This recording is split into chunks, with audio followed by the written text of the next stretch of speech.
Good afternoon, everybody. I apologize for my tardiness, but I came directly from the Oval. I have some newsy updates to share from the President, which I know you all very much value and appreciate. So let's get to it. The President promised millions of Christians across the country on the campaign trail that he would create a White House faith office when he returned to the White House, and he has delivered on that promise. The White House Faith Office has put together an extraordinary week-long celebration currently underway for Holy Week ahead of Easter Sunday.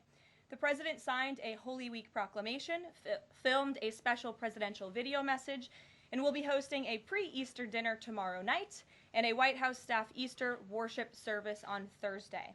The President and the First Lady are honored to continue the tradition of the White House Easter egg roll, which will take place on the South Lawn next Monday. In other news, President Trump is turning America into a manufacturing superpower again. Yesterday, there was a monumental announcement by NVIDIA, one of the largest companies in the world. This is just the latest example. For the first time ever, chip-making giant NVIDIA will produce AI supercomputers entirely in the United States as part of its pledge to produce $50 billion worth of AI infrastructure in our country over the next 4 years. With their manufacturing partners, they have commissioned more than 1 million square feet of manufacturing space to build and test NVIDIA Blackwell chips in the great state of Arizona and AI supercomputers in the great state of Texas. NVIDIA's founder and CEO Jensen Huang touted how the engines of the world's AI infrastructure are being built in the United States for the first time. This is the Trump effect. This follows trillions in other U.S. investments announced already, including $500 billion from Apple in U.S.-based manufacturing and training, $100 billion from TSMC and U.S.-based chips manufacturing, and the $500 billion private investment led by OpenAI, Oracle, and SoftBank in artificial intelligence infrastructure. Under President Trump, we're going to produce the cars, the ships, the chips, the airplanes, minerals, and medicines that we need right here in America at the hands of American workers. On the border, President Trump continues to break records and protect our homeland.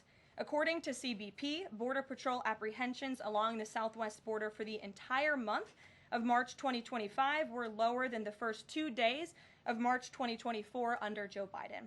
Incredible law enforcement officers are arresting violent illegal aliens from American communities every day.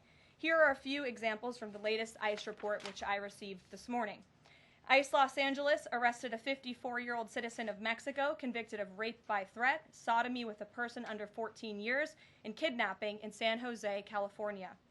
ICE Houston has arrested a 23-year-old citizen of Mexico convicted of predatory criminal sexual assault of a child in Cook County, Illinois. ICE Houston arrested a 64-year-old citizen of Honduras convicted of murder in Los Angeles County, California.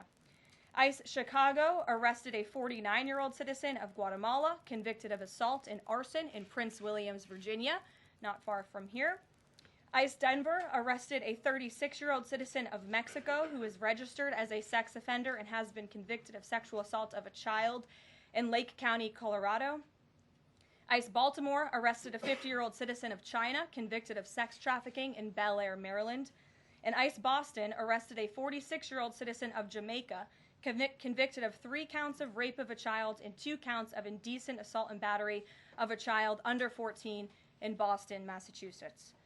President Trump and our administration will not rest until every single violent illegal alien is removed from our country. The safety of the American people is too important to settle for anything less. On that note, the Democrat and media outrage over the deportation of Abrego Garcia, an MS-13 El Salvadorian illegal alien criminal who is hiding in Maryland, has been nothing short of despicable. Based on the sensationalism of many of the people in this room, you would think we deported a candidate for Father of the Year. That's because, unfortunately, many in this country care more about this quote-unquote Maryland father, a legal alien MS-13 gang member, than a Maryland mother and an American citizen who was brutally murdered at the hands of a different illegal alien. Of course, I am referring to Rachel Morin. And if you didn't see, yesterday, a Maryland jury found illegal alien Victor Antonio Martinez Hernandez guilty of murdering Rachel Morin in August of 2023. She was a 37-year-old mother of 5 who was jogging in an otherwise safe community northeast of Baltimore when this monster ambushed, strangled, and beat her to death before stuffing her brutalized body in a tunnel drain. The Morin family finally got justice yesterday, but they will never get Rachel back. Our hearts go out to Rachel's family, her 5 children, and her mother, Patty, who has suffered the unimaginable loss of her daughter. In case you missed it last week, President Trump signed a national security presidential memorandum directing federal agencies administering federal land on the border to make land available to the Defense Department in a new national defense area. This followed the president's Day 1 executive order committing his administration to marshal all available resources and authorities to stop the unprecedented flood of illegal aliens into our country and to obtain complete operational control of the borders of the United States of America. Once again, the president is fulfilling another key promise. This new national defense area spans more than 170 miles across our border in New Mexico, but in the coming weeks, this administration will add more than 90 miles in the state of Texas. This national defense area will enhance our ability to detect, interdict, and prosecute the illegal aliens, criminal gangs, and terrorists who were able to invade our country without consequence for the past 4 years under the Biden administration. It will also bolster our defenses against fentanyl and other dangerous narcotics that have been poisoning our communities. With all of this work being done to make America great again, we continue to see a positive response from the American public. A brand new poll published from the Daily Mail and JL Partners this morning found that President Trump's approval rating is at an all-time high.